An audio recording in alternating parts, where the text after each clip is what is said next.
need that potion. How much would it cost? And would you accept squirrels as payment? Whoa! No way. You might think you know what's best for people, but this stuff can have major social consequences. That's why it can only be used by a serious expert. Love God! Sign my face!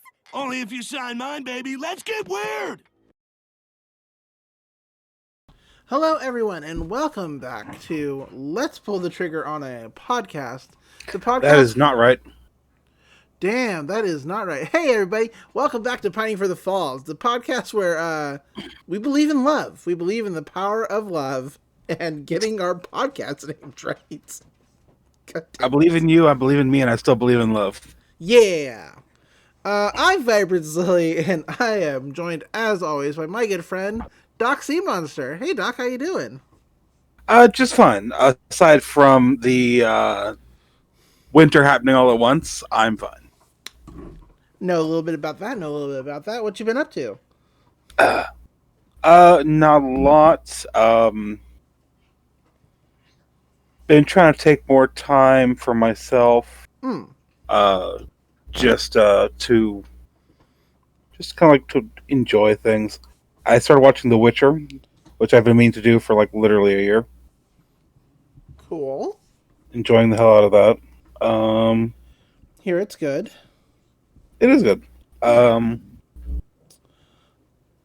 Witcher is one of the reasons I'm glad that there have been no conventions that I've had to go to, period, for a while, because I don't want to hear the 50 or so people singing that song from that show. No thanks. That's fair. Good. That's fair. What else you been up to? Let's say I ordered a few cards from the new Magic set. Mm-hmm. I ordered about 30-something of the new Snowlands. Oh, Snowlands.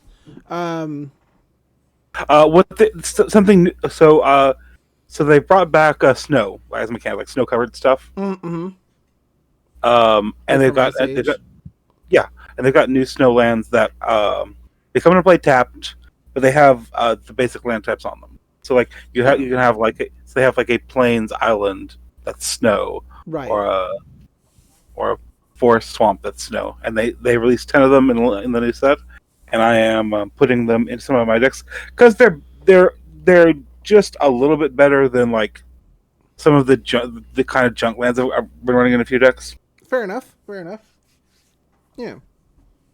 Because if you know anything about Magic, you know that there's a lot more ways to search out cards with a basic land type on them. Mm-hmm. Yes. Than and more cards that interact with cards with a basic land type. Yeah. Absolutely. So just a land that taps for white or black mana and comes into play tapped is not as good as a card that comes into play tapped and is a plains swamp that taps for white or black mana. Mm-hmm. But this is a little bit inside baseball, I suppose. Let's see, what else have I been doing? Working on a big personal project. That's going well. Nice. Not really relevant to this podcast, but I like how it's going. I got blocked by somebody. Oh, but I'm not going to go into detail about that either. Things happen. I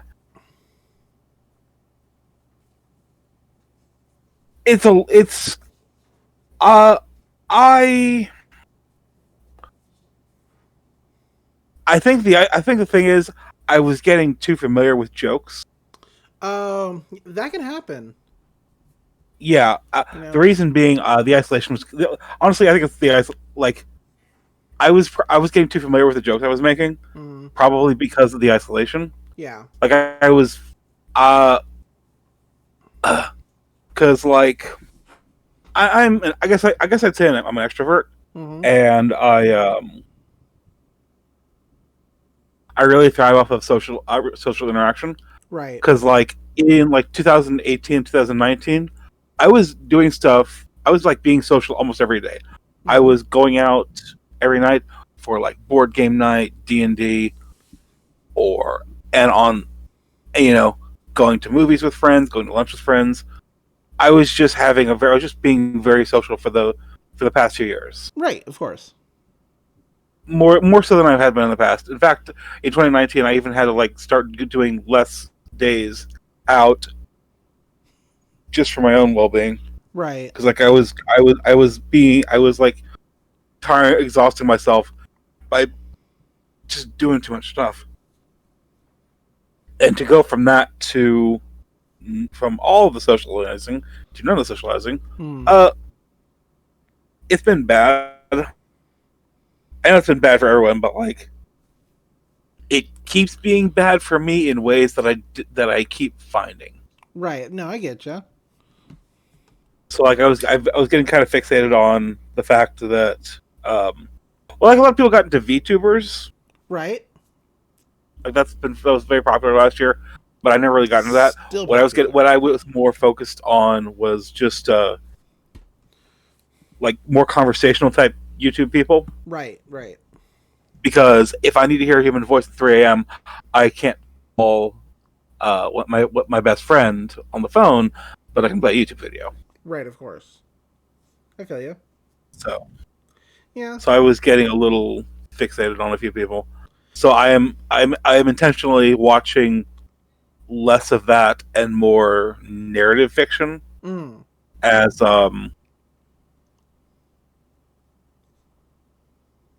just to like break that habit and like to break that cycle. Right. Well, you know, when you watch somebody for a while, you listen to a podcast for a while or something. You feel like you can really get to know a person, and so you know, you feel like you have like a connection, and a lot of people do that. That's just a product of just being human, really, and it's hard to tell when you've. Well, sometimes it's not hard to tell when you've gone like too far, but every now and then, you know, sometimes you just like skirt over a line that you didn't actually see, and that you know, it could happen to anybody. So what else has been going on? Let's like move a better a happier topic.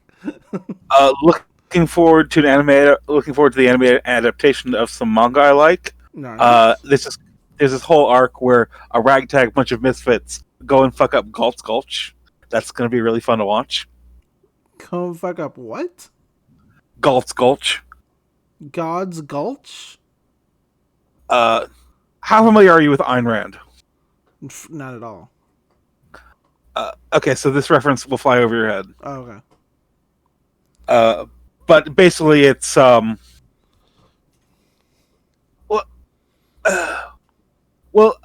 moving on. Okay. If the reference is going over your head, there's no reason for me to like try to explain it. Fair but point. Needless to say, it's characters I like versus shitty libertarians. Oh, okay. Nice.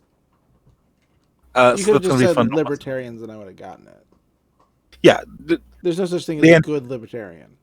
The antagonists of those arcs are, well, like if there's left libertarians who are like who are like not really, I wouldn't say anti-capitalist, but like not pro-capitalism and not pro-corporation. I've known a few of them, and honestly, there's the people who might call themselves left libertarians aren't the same thing as libertarians. They're mostly just like anarchists who like to call themselves libertarians. Then that's an identity that maybe they should get comfortable with. The anarchist identity. I think it is, but like that's on them, not on me. Yeah, fair enough. Fair point. Like if they think they have a consistent ideology, define themselves this way, well, maybe I'm the one who doesn't understand them, but I think they have like a branding issue. Yeah. What else?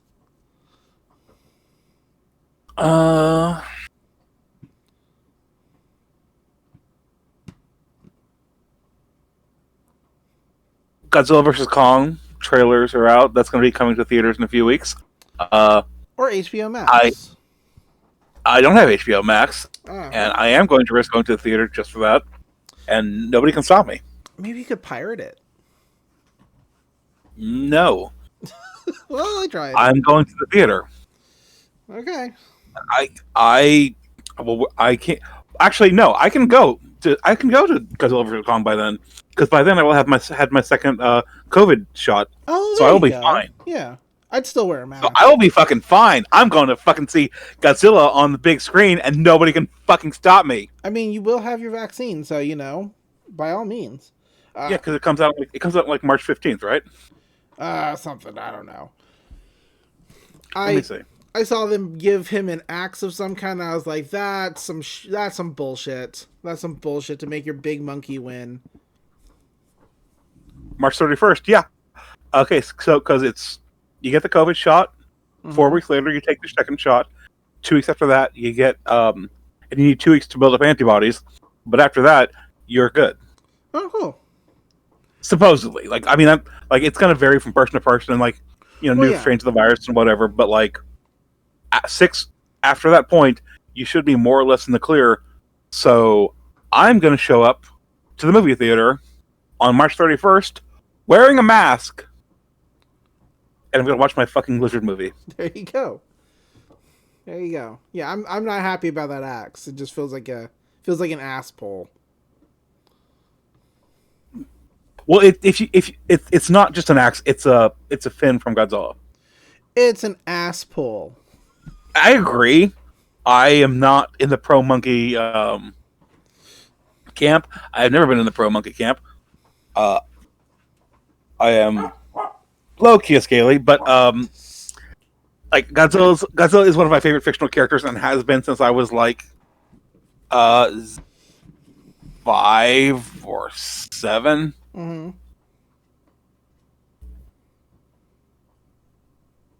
Right.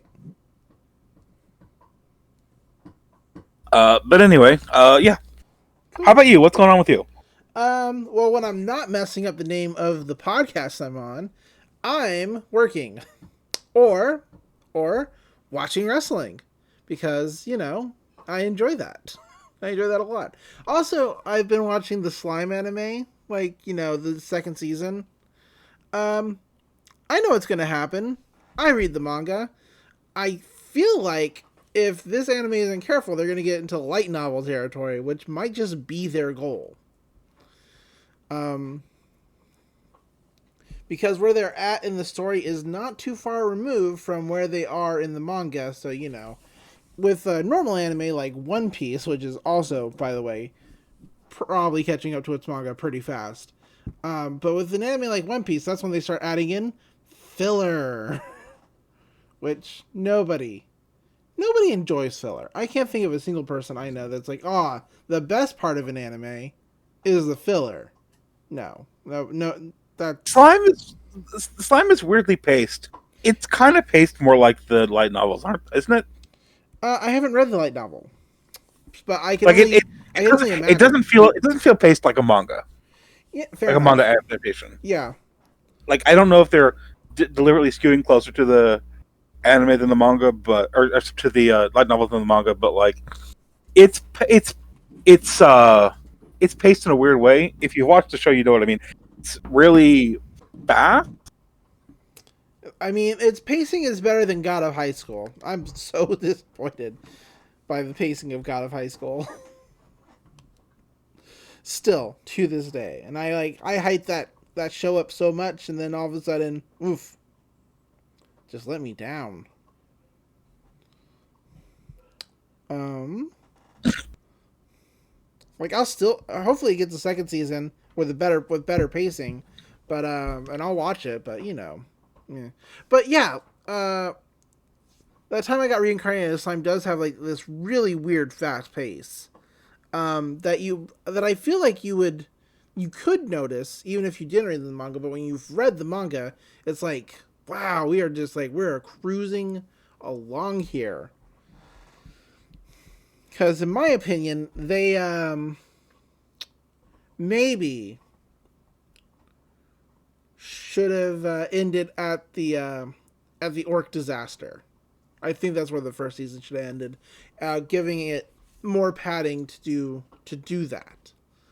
rather than Like, oh, go ahead. see how many? No, go ahead and talking. I'm just read something real quick. Instead of like going into Chartibus and him going to the Kingdom of Falmouth to teach those kids, like I think like that was maybe even ending it on Chartibus and starting the next season on like going to the city to teach the kids. Like that even would have felt better than we're gonna take like basically 2/3 of where the manga is and we're gonna shove it into one season. I mean, it did have 20 episodes, so I don't know. It was a lot. Yeah, that went over a lot. There's like they could have like cut 3 or 4 episodes from that season easily, and stretched out some of the other ones a little bit longer. Yeah, agreed. Who knows? Let's see. Wrestling's getting super duper crazy. I know I say that all the time, but Just by following it seems like it's been getting better. I mean, better is definitely. I mean, yes, definitely better, but crazy is like the way I would put it. Okada is coming to AEW or Impact Wrestling, one of the two, maybe even both, which is it's insane because it's one thing to have Kenta on like a show because he's challenging Jon Moxley for a New Japan Pro Wrestling title anyway. On the 26th, it makes sense for him to be there, working that out. But Okada's like one of New Japan's top guys, like one of their top guys.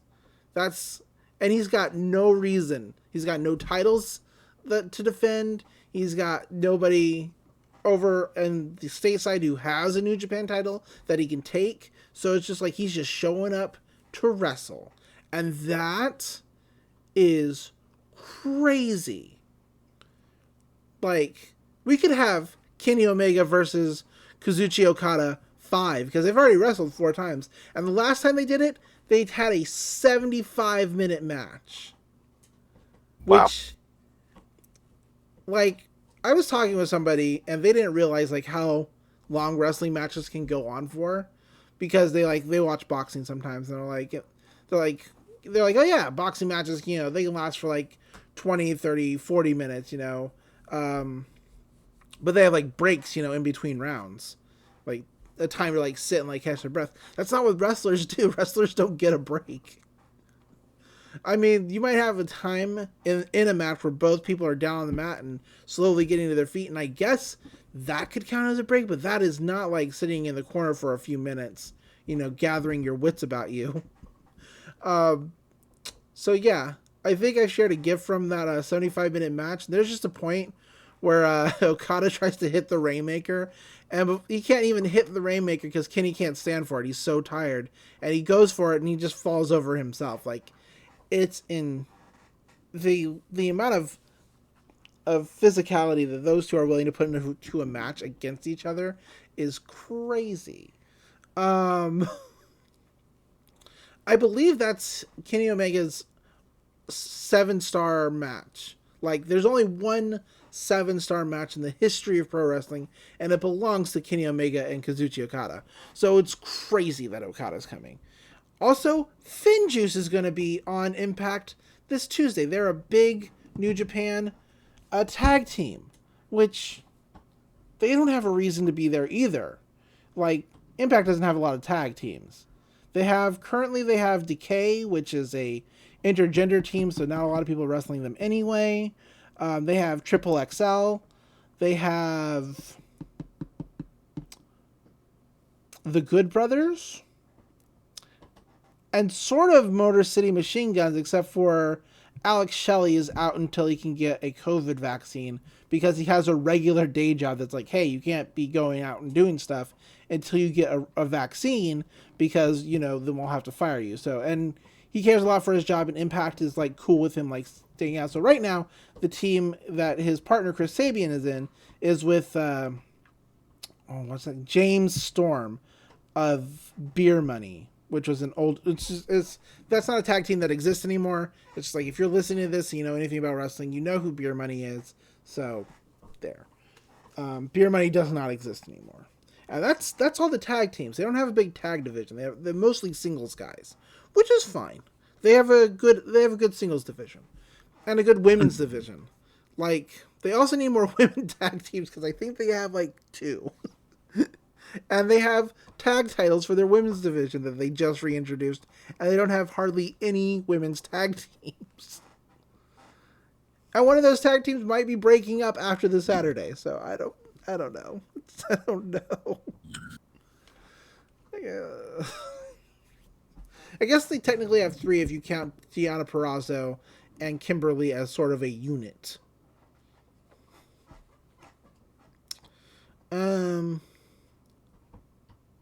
What else?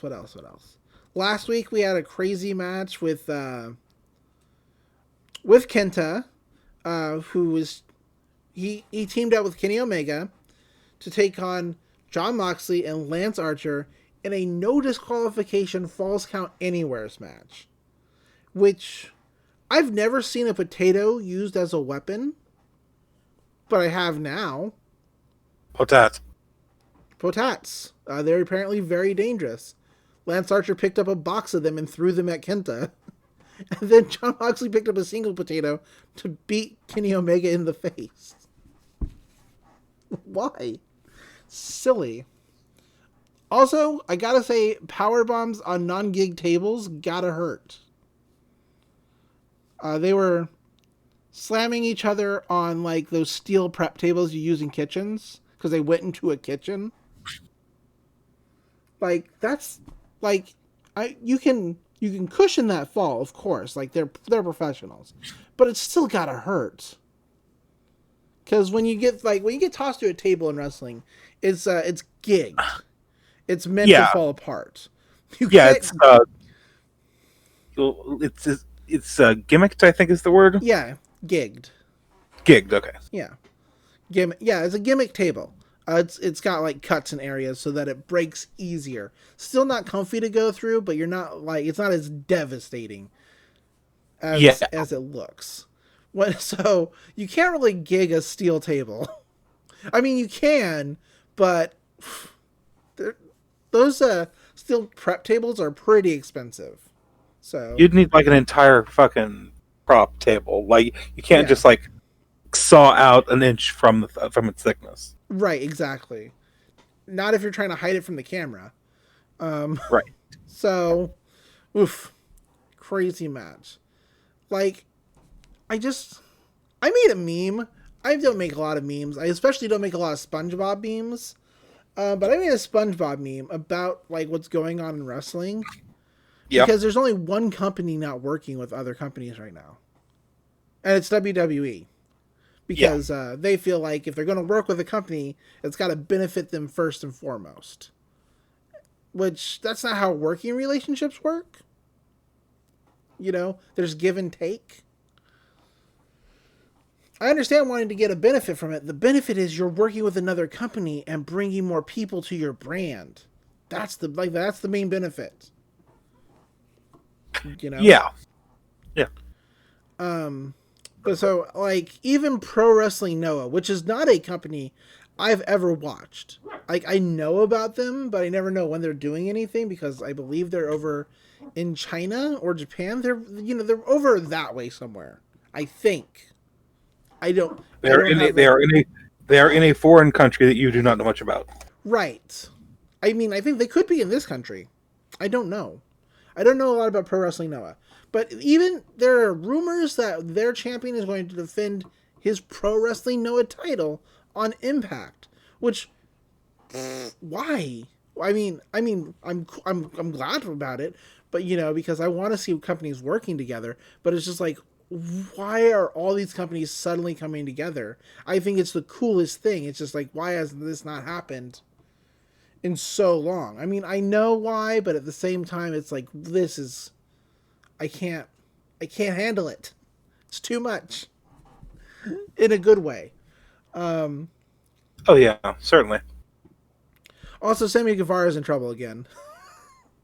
Sure. Apparently, I mean, you're like, okay. Well, earlier this, or I guess last year, mid last year, he got in trouble for some stuff he said in 2016. Like, and what he said was abhorrent, and he should have gotten in trouble, and he did, and he got punished, and I'm fine with that. Totally cool with it. And the person he said it about has like came out and like said that, you know, they forgive him for what he said. He seems to have learned his lesson. So that's dropped. But this time he's in trouble because he turned down a storyline on Impact, like he was supposed to go to Impact. He left the Inner Circle this week, which was big news, huge, because he's a founding member of the Inner Circle. He left the Inner Circle this week, and he was supposed to show up on Impact apparently, but they wanted to put him with Decay, which is not a good fit for him at all, like as a character. And he objected to that, and apparently that he's in trouble now because he rejected that for potentially harming the working relationship between Impact and AEW. But I'm not sure how. I mean, yeah, we only know this because dirt sheets are reporting it, so you have to take it with a grain of salt. Dirt sheets are like gossip magazines or gossip websites for wrestling, and usually they're pretty good with their reporting, but every so often, you know, they're not. So you kind of have to take everything with a grain of salt. Also, I don't know how true it is. I don't know if this is a work or a shoot. I think it's partially a work at the very least, because not only is Decay just like a bad fit for Sammy, like anybody could have seen that. He would have had to show up on Tuesday, the day before he quit the Inner Circle, and that would have telegraphed him leaving the Inner Circle, which would have been bad for that storyline. So I don't know if it's true, or if it's just like what the dirt sheets are being told, so that whenever he does do whatever he's doing in Impact, it's like that much of it has that much more of an impact, more or less. Jokes. But yeah, that's what's going on in the world of wrestling. I watch it the most, so it's the most I have to talk about. I'm not doing anything. I'm not going out to places because there's a pandemic, and I don't know when I'm going to be able to get my vaccine. Soon I hope. The way they're doing the rollouts where I am, they're doing it like by name, aren't they? Yes, but I've got conditions that could be complications. Oh, so you get to jump the line. Plus, we have like a county hospital system that's like semi-socialized where I live. So, like, there's a pre-existing infrastructure for distributing distributing vaccines to a certain group, to like people who are already in the system. Right. So, like, I was able to get mine like a week ago. So I got 3 weeks left until I can get my second dose. There you go. Good for you. I didn't even think that. Sorry to tie back into this, but like, I didn't even think that I'd be going back to the movie theaters before like August. But like, if I will have had my second dose and like the adjustment period by the end of March, I'm gonna go back to the movie theater. There you go. Yeah. Because like, things that I miss, like I can call a friend on the phone. I can go to a friend's house and like sit on the other side of the room and like chat wearing masks, but I don't do that much, or like, you know, find little ways to interact. But like, I really miss the theater going experience. That's been a part of my life since I was. Well, it's been a part of everyone's life, but like, that going to the movies was the first thing I got to do independently. Like the first time I was ever like dropped off somewhere. Was that a movie theater? Yeah, I would go to the movie. I got drop off at the movie theater, and I could call when I was ready to be picked up. Nice. And that had to have been like 2000, 2001. Mm-hmm. So I've been going to the movie theater on my own for like 20 years, and it's been so weird just not do that. Yeah, I feel you.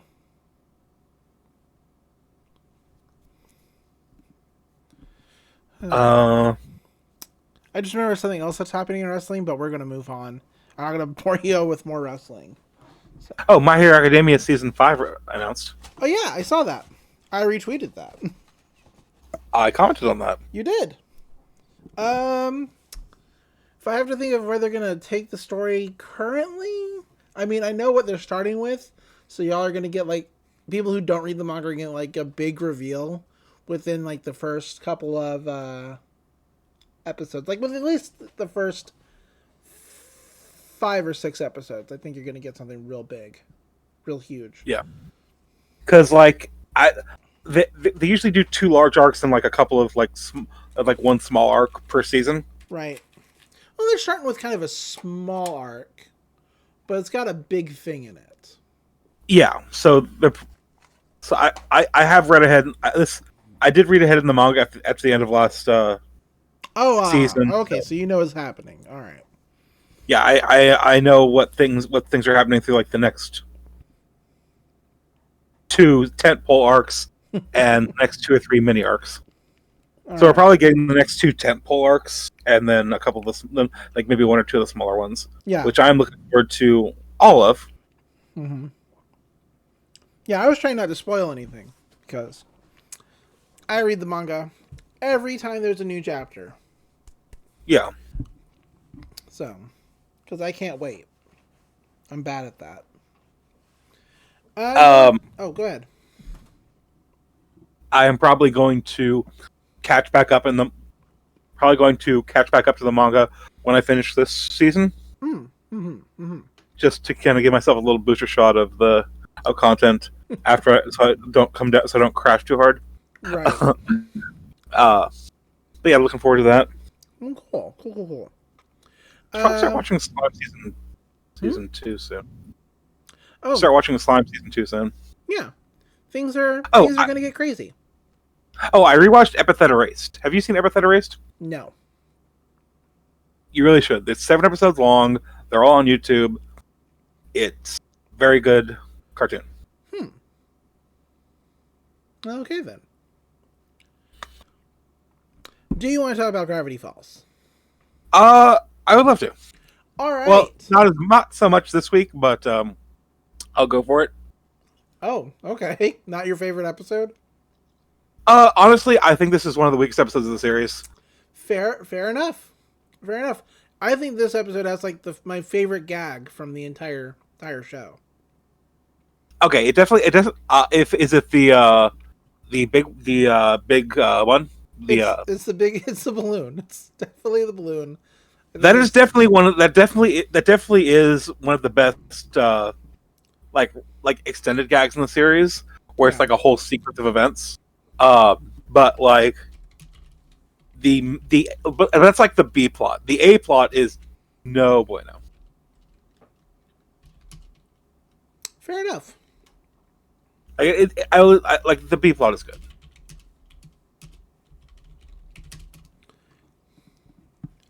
All right, so we watched. If you're wondering what we watched season 2, episode 9, titled "Love God," which I actually watched when we were supposed to record this, and then I forgot we didn't record, and so I watched the next episode. But I'm good. So it's interesting that we're watching this the day after Valentine's Day. It's almost faded, I feel. You'll see why. You'll hear why. So we open on cloud watching, and it's a whole group of people. It's Mabel, Dipper, Thompson, Wendy, and the other 2 guys, as well as Tambry. they're just looking at clouds in a graveyard. Because why? That's when Mabel points out a heart-shaped balloon. She's like, wow, that cloud looks like a heart-shaped balloon. They're like, no, that just is a big hot air balloon. And Wendy's like, oh, whoa, it's time for the Woodstick Festival. In case that wasn't super obvious, it's a reference to the Woodstock Festival, which I don't think they do anymore. I think they did that like 3 times. Once in the 70s and twice in the early 2000s. Because people suck. Apparently. There was the original Woodstock. Mm-hmm. There was another one in like 2001. Or it was like Woodstock 2000. 2001. Woodstock 99. And that one went okay. And then the very next year they had one. And apparently the people who had gone the year before felt entitled. And ruined the whole event. So they never did it again. Well, there's also Altamont, which was a whole thing, which we're not going to get into here. We're not going to get into it. Anyway, Woodstick Festival. It's the annual outdoor concert featuring Oregon's up-and-coming indie bands. They're all coming. Scarves and Doors, Wood Grain, and everything. Love God. You probably see him in that viral video. Sex Bomb, Crash the Boys. Crashing the Boys. The Clash of Demon Head. Which I just found out last week that Crashing the Boys was a reference to a Nintendo game. Had no idea. I mean, I shouldn't be surprised. It's Scott Pilgrim, but you know. Well, the Clash of Demon Head is also. See, you didn't know that either. Gosh darn it. But Dipper is super. Oh, actually, excited. something about. That's just something about Scott Pilgrim. I actually didn't know until a few months ago. Sure, go ahead. When somebody dies, like in a fight, Mm-hmm. they're not actually dead. They just like respawn at in like their hometown. I thought Scott Pilgrim was just murdering a bunch of people. Well, I mean, apparently in the manga, the comic, those fights aren't going like he thinks they're going. Yeah. So I don't know. It's got Anyway, a weird continuity. Anyway, let's continue. Anyway, do you want to talk about Gravity Gravity Falls? Yeah. Dipper's super That's excited. Right. No, it's fine. I'm the one who got us off track. Yeah. Dipper's like, whoa, real concerts? Like, I've never actually been to one of those before. And Wendy's like, yeah, that's because you never had a really cool crew to roll with. And that's when she points over to Thompson, who's got a sponge covered. It's an old sponge covered in various molds. It looks bad. And they're all like, come on, Thompson, lick that sponge. And then he does. But when he's like, yeah, when you're with us, you're in. That's when everybody hears some kind of moaning. They're in a graveyard. Gravity Falls is spooky. So like, oh no, cemetery ghost sounds. They also did have that entire experience with ghosts in a convenience store. So everybody's a little spooked out. They walk towards where the moans are coming from, and it's a grave. And everybody's like, hey, how about you look? No, you look. And that's when Dipper says, how about Thompson looks? Like, whoa, nice use of Thompson. And they're like, go on, gaze upon death. Gaze upon death. Gaze upon death. And Thompson walks up and he starts screaming as soon as he looks in. And that's when he cut to the title sequence, which we'll skip. I'm sorry, I really do actually like this episode. Just because good uses of Thompson and the gang. Mabel doesn't learn a lesson, though, unfortunately. Mabel gets rewarded at the end of this, basically. And maybe she should have. Mabel usually doesn't learn a lesson. Yeah, that's true. Like, I like Mabel, but man, does she get away with some shit? She's away with narratively? Yeah. Absolutely. So, they all walk up, and they're like, And Tanner says, it's even creepier than I expected. And who's in the grave? It's Robby. He's lamenting. He doesn't even know they're there. He's got a picture of Wendy in his hands, and he's like, why did she leave me? And they're like, Robby? And she's like, Wendy. Yeah, I'm just, what's up? I'm just hanging in a grave, like I do. A regular day for regular me. And they're like, man, we haven't seen you in like a million years. What have you been? You're not still mourning our breakup, are you? He's like, no. He hides the picture of Wendy. And Wendy's like, Robby, we split up like forever ago. It's really sweet that you would throw yourself in a grave for me, but it's time to move on. He's like, what? I've totally moved on. That's when his phone rings, and his ringtone is him singing, Wendy, I miss you so much. I'll never move on. Never, ever. He just throws his phone and it breaks. He's like, that was a different Wendy. And everybody's like, wow, this is awkward and sad. Let's leave because the cemetery used to be fun, but now it's just depressing. Everybody turns away except Mabel, who watches Robby throw grave dirt on himself. Mabel says, come on, guys, we can't just leave him. He's in pain. And Dipper's like, come on, Mabel, it's Robby. And she's like, yeah, but he's suffering. How can I be happy if I know that somebody else is sad? It totally throws off my happiness chart. She pulls out a piece of paper that she just happened to have of like where she's drawn out everybody's face and given them happy stickers, but down there is Robby looking all dour, and he's got a sad sticker now. How did she know he was sad? Why did she draw him sad while she drew everybody else happy? I don't know. That makes sense to me. Mabel's got her own mystical powers. She just doesn't know it. I'm onto her. But Dipper's like, Mabel, just trust me. If there's one thing I've learned this summer, do not get mixed up in needless romantic drama. Besides, we're finally in with Wendy's friends.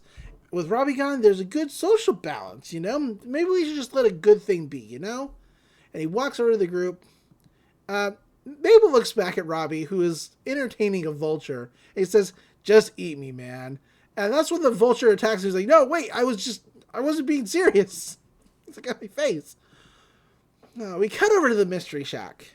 And Wendy's like, oh, man, I'm sorry you guys had to see that. That sucked. And Mabel's like, you know what Robby needs? He needs, he needs a good hookup. He needs more romance. Romance is like gum. Once it's lost its flavor, you just cram another piece in there, and boom.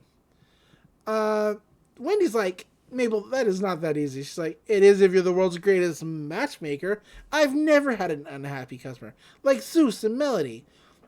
We do turn over to Zeus doing the stairs bit. If you've ever done a behind the couch stairs bit in your life. I have. I think it's a great bit. But he's doing it for Melody over a webcam, and she is just super happy. He's like, did it look cool? And she's like, yeah, that's the coolest. It's very sweet. I do love those two. But Mabel's like, yeah, match made. And she's like, and then of course there's Waddles and Gomper, the goat is named Gomper. And she's got them duct taped together, and she's like, yeah, match made. Okay, that is actually also one of my favorite gags in the series. I will admit to that. There you go. Like, as far as giving this episode its credit, like, that is one of my favorite gags in the series. It's the best ship in the entire show. Yes, it's good. Wendy says, look, that might work for a goat and a pig, but Robby's a hopeless case. Mabel's like, hopeless case, eh? We cut over to Grunkle Stan putting a rainbow wig on a big white gorilla. He's singing it. He's like, putting a rainbow wig on a big white gorilla. He's just having a ball. The wig blows off, and he's like, wait, what the? Oh no, hot air balloons. Fixed gear bikes. Singing about the open road. Like a bunch of, for no better term, hipsters and hippies show up. It's like folk music. It's the Woodstick Festival. Zeus, lock down the shack. hide my shirts before any of them gets tie-dyed. And he points a crossbow at the hot air balloons. He's like, man, I could probably take a few of them down. Azusa's like, wait, Mr. Pines. I've been thinking. Every year the festival comes by, and every year you show them what could be potential customers. He's like, you really think I can make money off these freeloading, kale-munching freak shows? It's like, yeah, you just got to figure out what appeals to them. How do I appeal to young people? He looks at a hot air balloon, and he gets an idea. He's like, so young people are into hot air balloons, eh? Which is going to have this is going to pay off so good for me. Anyway, we cut over to Mabel. She's walking over to Robby's house. She's like, you're a broken teacup, and I'm going to piece them back together. She hits the doorbell, plays creepy music, and she's like, okay, this is going to get intense. She's expecting Robby's parents to be, gloomy, dour people like Robby is. They are not. They are super happy. She's like, oh my god, this is intense. Just not the way I thought it was. You're Robby's parents? I always thought he was like raised by sad wolves or something. Just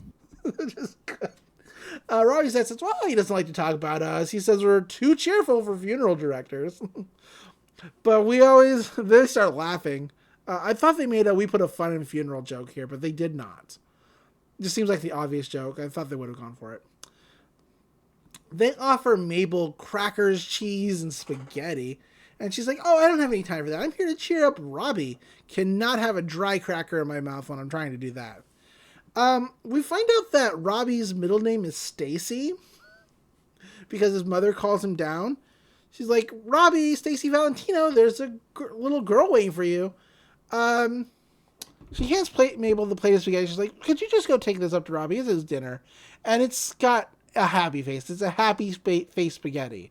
And she's like, lady, I like your style. That's when the Mabel walks up the stairs, and the two parents are like, hey, you know who would look good in a sweater like that?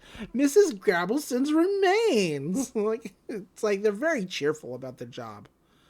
Well, we cut back over to Mabel, who's walking down a hallway full of pictures of Robby, who's just getting more and more like angry and depressing as the pictures go on.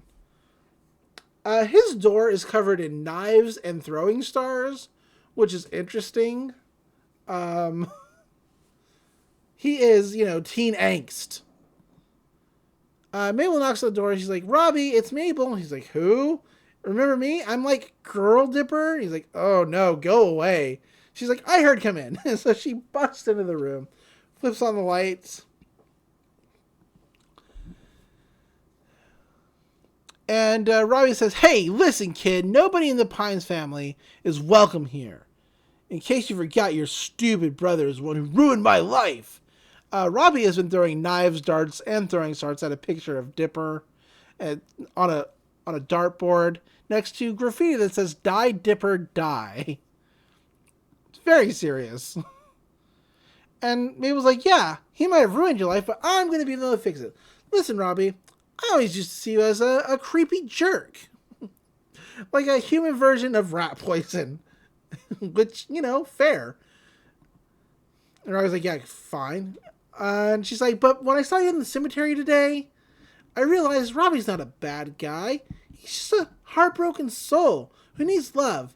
And gloves with fingers. He's like, hey, fingers, gloves look cool. And I'm like, no, they don't. She's like, Robby, you just need a good matchmaker. I guarantee I can find you true love, or twice your sadness back. Robby says, the only person you can, there's literally like one person you can pull up fingerless gloves, and that's Ashton Ketchum. Yeah, pretty much. That's it.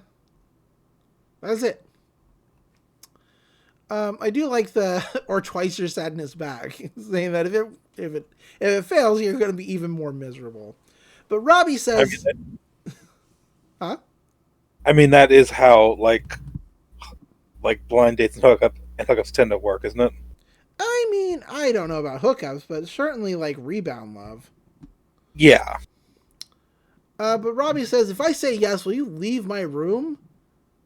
That's when Mabel pulls the zipper up on his sweater. She's like, I guarantee it. We cut over to Mabel back in the Mystery Shack over a miniature Gravity Falls. She's like, okay, Gravity Falls, who wants to go out with Robby? And she's got a bunch of little figurines that I guess she's carved of people. We see Lazy Susan, Pacifica Northwest, a cat, the free pizza guy, a character who I don't even recognize, Chandra Menace, and Toby Determined. But she's like, Lazy Susan's too old, Grinda's too young, Multi-Bear? I'm putting you in the maybe pile. She's got a lot of... Go ahead. I don't think Robby listens to Blabba. Probably not. She's got a bunch of different piles. The maybe, the too young, the too old. Future matches are interesting. Future matches have Candy, Dipper, Fiddleford McGucket, Grunkle Stan, a beaver, and Zeus's grandma. How is she not in the too old pile? Who knows? But she's like, who could it be? Who could it be? She's like, what the? She's like, that's when Waddles oinks. And Mabel says, what's that, Wompers? Just mashing their names together. Somebody we already know. But who could possibly be superficial and gothy enough for Waddles makes another noise. She's like, oh, of course, that's it. You two really are America's favorite power couple. We don't see who it is yet. But we cut over to a garage where where Dipper's hanging out with Wendy and the gang, and they are taping snacks to Thompson. They're like, let's do it, more snacks, more snacks. And Thompson's just happy to be included. They tape his mouth shut. Wendy's like, this is brilliant. I think a lot of us have been Thompson over in the course of our lives. Huh? I think a lot of us have been Thompson at sometimes in our lives. Yeah, we've all been Thompson at some point. But Wendy's like, this is the perfect way to sneak cheap snacks into the concert. And it was all Dipper's idea. It's this is not a good idea. Like, not to taping it over his clothes, not good. You'll get spotted right away. But everybody's super impressed. Even Tambry smiling. This nameless friend with the thumbs up shirt, whose name I'll never remember. Ever. They don't say it. They don't say it enough. He's like, kid, I sense greatness in you. He's like, oh, I don't know about that. They're like, greatness! Wendy's like, all right, everybody, go home and get finished getting ready for the concert. The guy in the skull shirt's like, come on, Tambers. And she's like, don't call me Tambers. And he's like, ha, classic Tambers. That's when she gets a text. It says, Tambry, you, me, date, bring that sweet, sweet bod. Your secret admirer. She's like, what? This is weird. But she does go to Greasy's diner. How do we know she's going there? Because we see Robby and Mabel there. And Mabel's just sitting there waiting. She's like, love's about to happen, Lazy Susan. Watch and learn. Lazy Susan lifts her lazy eye to watch. Tambry shows up and she's like, Robby, you're my secret admirer? He's like, Tambry, this is just what you get for trusting a toddler. Listen, I don't think this is going to work out. Dating somebody I already know is kind of like admitting defeat. He's like, yeah, way to assume I'm even interested. Robby's like, if I wanted to date you, I would have done it already. You're just like, I'm just like a little out of your league. What was that, mustard? Don't let that bad boy go to waste as he licks his own elbow to get the mustard off it. Tambry picks up her phone and says, status update on a blind date with a sociopath. Robby says, oh, of course, bring up the phone. Classic Tambers. Can I get some chili fries over here to go? Mabel's like, what? How is this possible? I'm supposed to be the best matchmaker. That's when the crowd's running by. Like, do you hear that? And that's when the love god, bust in. He's like, "Who's ready to fall in love tonight?" Like, "Oh my God, it's the love god!" He hits the jukebox. Well, he presses a button on the jukebox, starts playing music. He's like, "Yeah, that's what they call me. We're rewriting history tonight." And it starts with "you and you." And she points to two, I guess a trucker and a waitress, and they start kissing immediately. It's like, love is real and it's in your face. He walks up to like an old grandma with a babushka on. You know what I mean? You know what I mean? Yeah. Yeah. And he's like, "Hey, what's your name, little angel?" And she's like, "Meredith." It's like, Meredith, we got a problem. That cutie over there is your soulmate." He points over to like an old bald guy eating a sandwich at the counter. And he's like, "And you're living without him." She's like, "Oh no, what do I do?" He's like, "Get it, girl. You know what you love. Match made." And she runs over and just picks this guy up. And he's like, "Yeah, this is great." Mabel's like, "How does this work? I must know." We cut back over to the love god, who is trying to swallow a whole giant sandwich. It is not great to look at. He's covered in mustard. And she's like, "Hi, love god, Mabel here. Big fan. Can I just say that was some of the finest matchmaking I've ever seen? Can you please tell me your secret?" And he's like, "Well, between you and me, let's just say the name's not exactly a coincidence." That's when the wings on his backpack, quote unquote, start wiggling. She's like, "Oh my God, love god, you are an actual love god." He's like, "Call me a cherub." The internet pretty much does my job for me nowadays, so I've taken some time to focus on my rock career. Boom, cassette. Boom for you. She's like, "Oh, that's great." She immediately throws it away. She's like, "So anyway, can you make anything fall in love, like that snake and that badger?" We look outside and there's a badger and a snake fighting. They're hissing and growling at each other. And Love God's like, "I don't know. It might be kind of hard to match made. Kaboom!" And the snake and the badger, like, just go off together. The snake wraps around the badger and they walk off in love. And she's like, "Oh, they're going to make a snagger. How are you doing that?" And he's like, "It's love potion, yo. I got it all. Summer love, young love, anti-love. Just put a little on your finger and pow." She's like, "I need that potion. How much would it cost? Would you accept payments in squirrels?" He's like, Whoa, no way. You might think you know what's best for people, but this stuff can have major social consequences. That's why it can only be used by an expert." That's when a woman walks over and says, "Love God, sign my face." He's like, "Only if you sign my baby, let's get weird." And he starts trying to climb over the booth to get weird with her. And Mabel steals a love potion and puts a squirrel on his belt. Mabel's like, "Can I add a little something to these fries?" As she walks into the kitchen, the cook's like, "I don't care. I don't see why not." And she puts on a lot of the love potion. And the fries go to Robby and Tambry's table. And he eats a love fry. And he's like, "Whoa, did your whole thing suddenly get a lot more likable?" She eats a fry. She's like, "You know what? You don't seem as needy as I used to think you were." And I was like, "Hey, would you want to maybe get out of here and, I don't know, go kiss in public a lot?" And Tambry's like, "Yeah, for some reason I do." She's like, "Status updates. You know what? Forget it.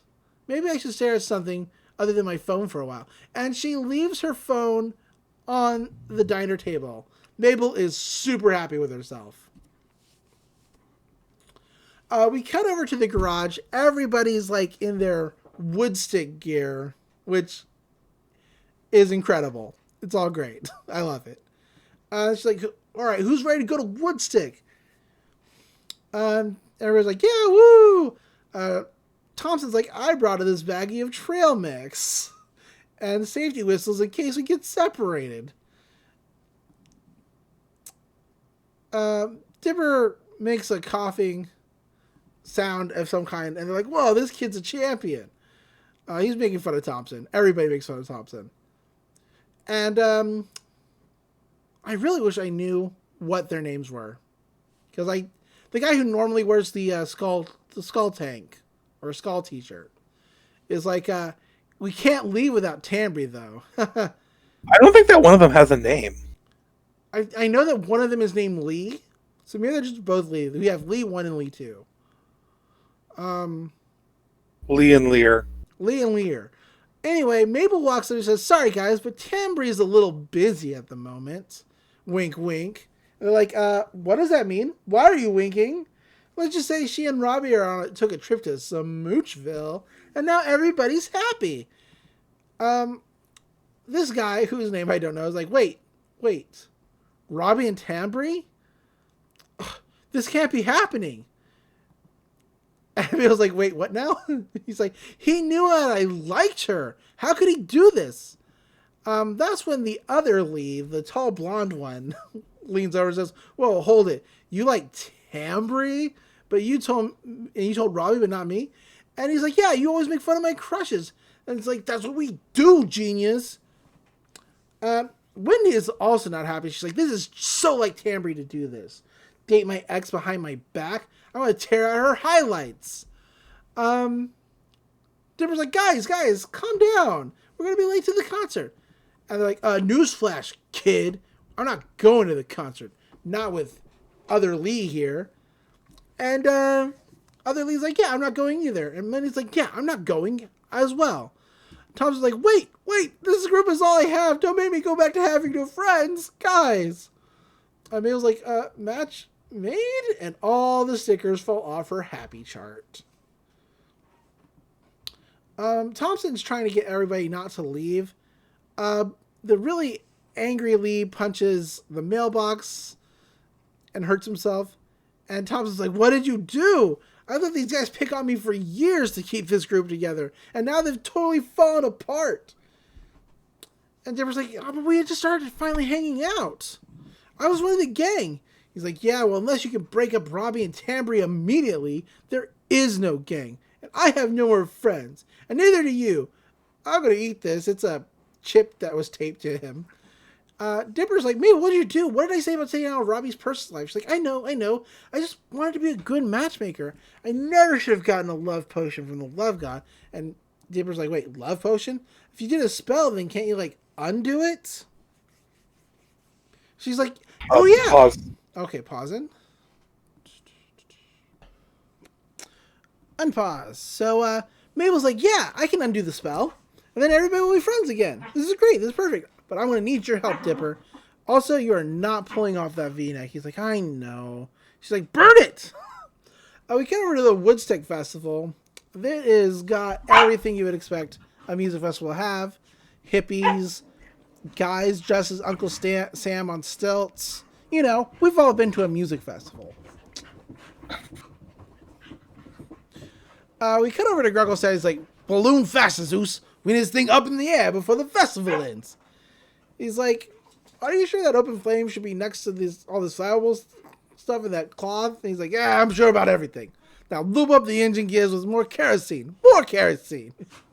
Which is good. We cut back over to Mabel and Dipper, who are trying to get into the venue. Hiding behind some garbage cans in front of a Handlebar Bros sign. It's a folk band where all the members have handlebar mustaches that are tied together. Real weird.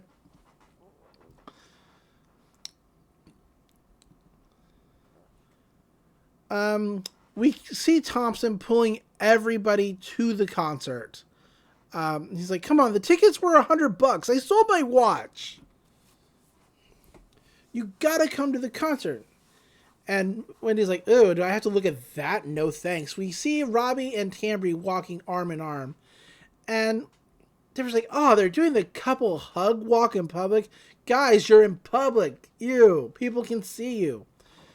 Mabel's like, Dipper, come on. They slip into the concert. And they get behind the stage. And like Love God, soundtrack for Love God comes from a guy. And the Love God tumbles out of his van, which has him painted on the side riding an eagle. It is a pretty cool van. As he rolls out, Tyler Cutie Biker and some random woman are also in the back. He's like, yeah, let's make some miracles happen. Groupies, bedhead me. He's like, as they mess with his hair. He's like, yeah, all right. And he walked to the stage. Mabel's like, now's our chance. They walk over to the van and grab the potion. She's like, all right, let's see. Here we go. Let's see. Puppy love, interspecies love, love of country music. You. Oh, anti-love. To reverse the effects of a love potion. Simply spray on your victim and watch their heart die on the inside. And Dimmer's like, all right, that sounds good to me. The love god walks up and he's like, hey, you're the one who's been stealing my stuff.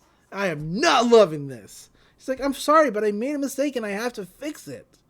He's like, kid, I tried to tell you. This stuff is way too dangerous.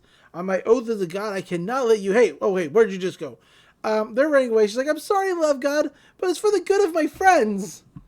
He's like, hey, come back here. He puts his potions on and he starts running. Mabel throws it to Dipper, who's running faster than them both. And he runs to the stage, and it's the Handlebar Bros. They're playing a song. The audience is going crazy for them. And the love god's like, hey, get those kids. These guys walk up on the twins. Like, have you ever seen, like, an old cartoon from the 20s? Like, that put up your dukes gesture that the cartoons do? They do this, basically, to the twins. Who just smack their tied together handlebars and knock them over. They jump into the crowd, who is just like getting them away from the stage, but Love God is also on the crowd. He's high-fiving people. He's like, here, have a cassette. But they get through the crowd fast that way and away from Love God. This is when the Love God starts flying. He's like, I haven't had to use this run. Come on, get up here. And he starts chasing these because, he's faster that way. We run across a guy drinking hippie tea. He sees the Love God flying by, chasing the twins, and he starts pouring it out. He's like, nope. Mabel puts a spray bottle top on the anti-love potion as she spots Robby and Tambry cuddling together. She's like, all right, just one little spray and everything's fixed. But the Love God gets ahead of them. He's like, sorry, kids, you've left me no choice. Visions of heartbreak path. He breaks a bottle, and Mabel starts seeing all the different people she's had crushes on over the summer, including this puppet douche Gabe and the gnomes as a person. Hold on a second. Pause. Oh, yeah. Yes. All right. Also showing up is the boy band whose name several times. That's it. They show up in a vision. It's not actually them. And the guy from the first episode where she gave the do you like me? Yes, definitely, absolutely. Dipper punches that guy away. She's like, you think we're gonna fall for this?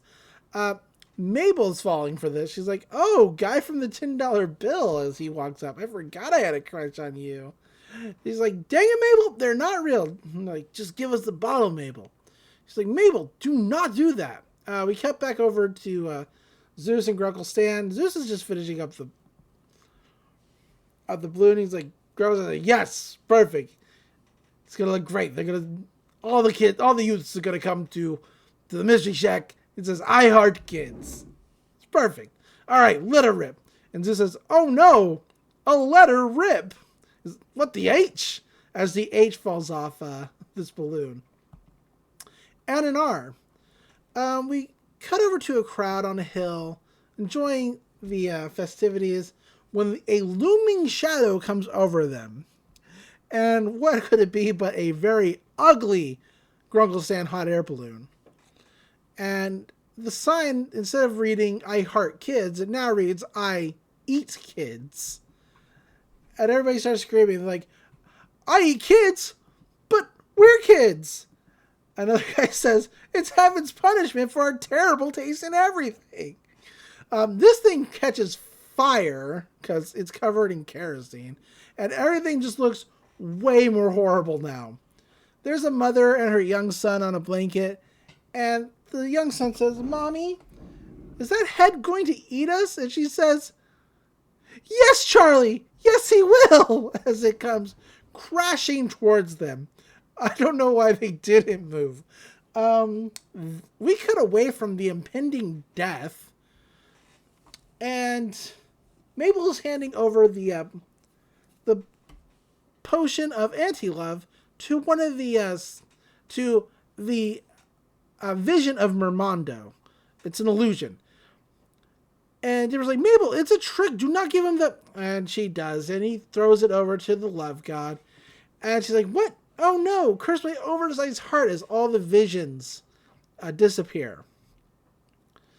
And love god's like, sorry kids, that's what happens when you mess with the love god. Only a greater being of the universe could possibly stop. People are screaming still because here comes the crashing balloon of Grunkle. It crashes on top of the love god, who drops a potion.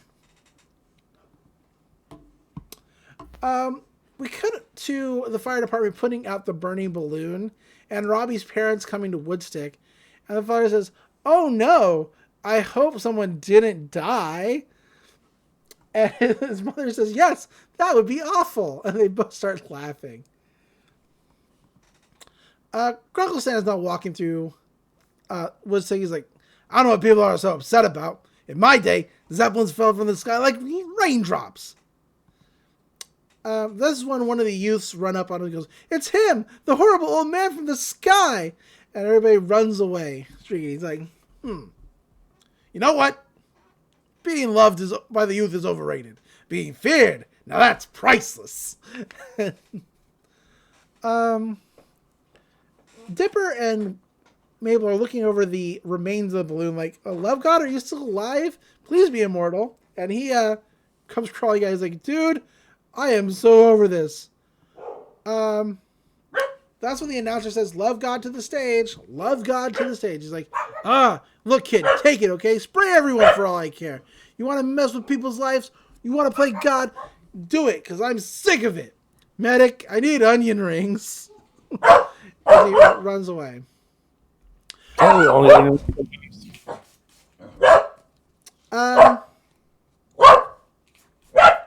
This is when we cut over to... Sorry for the dogs. We cut over to Robby and Tambry sitting on a hill watching Woodstick. Give me a second, please. Sorry for that, everybody.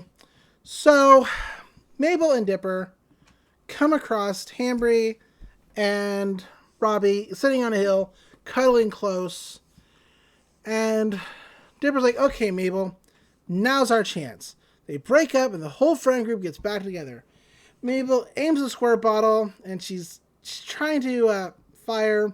That's when Robby sees her. He's like, hey, Mabel, I just wanted to thank you. I've been so miserable since Wendy broke up with me that I thought my life was over, but you were right.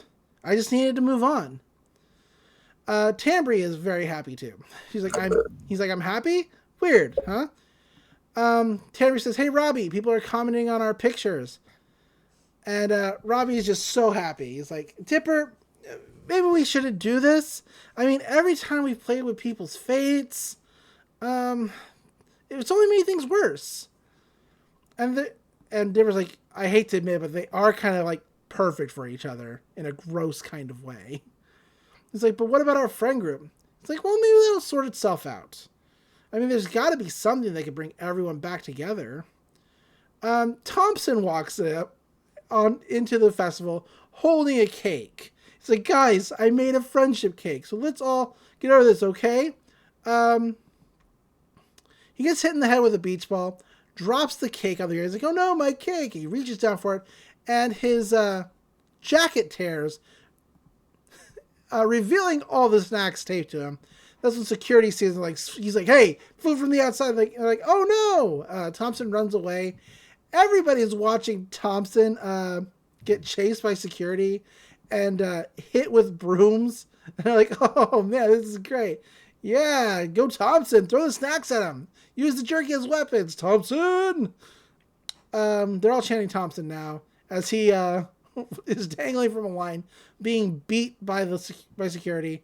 And it looks like the friend group is getting back together. Everybody just kind of moves on from what's been going on, giving each other like knowing smiles and like, you know, just soft looks of like, yeah, we can be friends. And Mabel's like, I think everything just might be all right. And there says, maybe there is some kind of genius matchmaker up there. Thompson says, all according to plan, as he gets hit with the brooms and a stick. It's pretty good. The ending sequence is just about Gompers and Waddles being taped together and being married by Grunkle Stan. There's a song that goes over it about the love between a pig and a goat being strong. Such a beautiful pig and a goat, bound in matrimony now and forever. It's good. I don't know that I'm going to play it for copyright reasons, but it's the only good ship in the show. Yeah, absolutely. And that's the end. That's the end of the episode. Now I know you're not big on this episode, as you said. Okay, yeah, this isn't my favorite episode, but the thing is, like, a 3 or a 4 for a Gravity Falls episode is still like a 7 for most things. Yeah. It's like a bad Gravity Falls episode is still not terrible. It's just not that good. I want to get out of here. But I love it. I love this episode. I think it's great. I like the Love God. I think he's dumb. Who did his voice? John Dimaggio. Nice. You were just about to say it and I cut you off. Sorry. Any other good voices here? No. The other guy is Nate. Nate. So it's Lee and Nate? Yes. Which one's Lee? The other one is Lee. Skull Shirt is Nate. Skull Shirt's Nate. Tall Blonde's Blonde Lee. guy? Tall Blonde's Okay. Lee, yeah. All right. We'll try to remember that. I'm going to forget it. But it's okay. But yeah, all in all, I do like this episode. It's like, it doesn't really advance the plot of Gravity Falls at all. But it's okay. It's nice to have like these sort of light-hearted episodes in the middle of all the heavy episodes, if that makes sense. Because after this, we get the Northwest Manor thing, which is insane. And sort of Pacifica's turning point, even if I still think she's kind of a terrible character. Like, she's terrible in, like, the fun way to watch. You know what I mean? But, yeah. We have that. And then after that, we have He's Not What He Seems, which is like... It's like the mid-season break. And, like, after that, it's like basically like season 3. Yeah, basically. Without actually being season 3. Yeah. Yeah, things are gonna from here on out. Things are gonna be pretty intense as far as like the tone of the show goes. Like Love God, I feel is like the last one that doesn't have like consequences or doesn't have like a really darker tone. Yeah. Yeah, because even Roadside Attraction's like weird and kind of dark. So. Oh, there's I think there's the Centurion candidate. Yeah, but that's also like the twins almost die in that one. Sure. It's not necessarily as dark as the other ones, but it's got its moments. It's not like as ooky spooky though, for sure. Did we get any questions? No, we got a comment though. At Ing Dammit, who is a really cool guy and a fantastic artist that I know, just said a favorite episode. You know what? Thanks for the comment. It's better than nothing, which makes it sound like I don't appreciate it, but I do. I do appreciate the comment. Thanks. Yeah, this is a great episode. I feel like it's. Like I said, it's not my favorite, but favorite. Like, you know. It's still not bad. Yeah. It's like there's really not bad Gravity Falls episodes. For sure. like they're still good like throwaway jokes, and if the A plot doesn't do it for you, the B plots are usually can do it are pretty nice. Usually the twins are doing something and then Stan's doing something. Yeah, absolutely. But yeah, Gravity Falls. Gravity Good Falls. show. It's a very good show. It's a very good show. And like I said, it has the best bit, I feel, from the entire show. I don't think anything tops the balloon of destruction. No, that is great. Just the whole "let her rip" and Sue screaming, "Oh no, a letter ripped!" It's and what the H? What the H does really hit home for me though. It's really good. So yeah, all the jokes are downhill from here. That's not true. This one's just the best. Yeah, so I think that's all I have to talk about on this episode. Unless you've got what was the cryptogram this week? Because I usually do that. Love God. The cryptogram this week. Gosh darn it. Well, a keyword goat and pig were found on various objects. So that's interesting. See, cryptogram. At the play or at the fair, I will always see them standing there, dressed in black. They're on my lawn, but when I turn my head, they're gone. Which is very spooky. No idea what it means. No idea what it means. There's also a in-credits gram that reads "Osam Kivigs." It's KVGS, which when you translate it through the cipher, translates to "I eat kids." Which is good. Yeah. So that's the episode. I don't have anything else to talk about unless you do. No. Cool. So well, yeah. I can say I assumed that this episode caused a very cursed ship, and I was correct. And we're going to move on. We are going to move on. All right. So where can people find you online if they want to talk to you about stuff? You can. I am on Twitter way too much. Trying to do less. I'm at Dr. C Monster. That's at DRC Monster. Come and find me on Twitter where you can see me get blocked by people for being a dumbass. Turning it back around. Nice. You can find me, as always, on Twitter at thatfireprincess, spelled D-A-T. You can find me on the numerous podcasts I do, including the one I tried to introduce earlier, Let's Pull the Trigger on the Podcast, where we do this, but for everything by Studio Trigger, because I do not understand the meaning of, pacing myself. Yeah. We recently finished Kill la Kill, and our next episode will be starting when supernatural battles became commonplace. Yeah, I have none of us have seen, and are both going in completely blind. Yeah, I've never seen this. This will be really interesting. Yeah.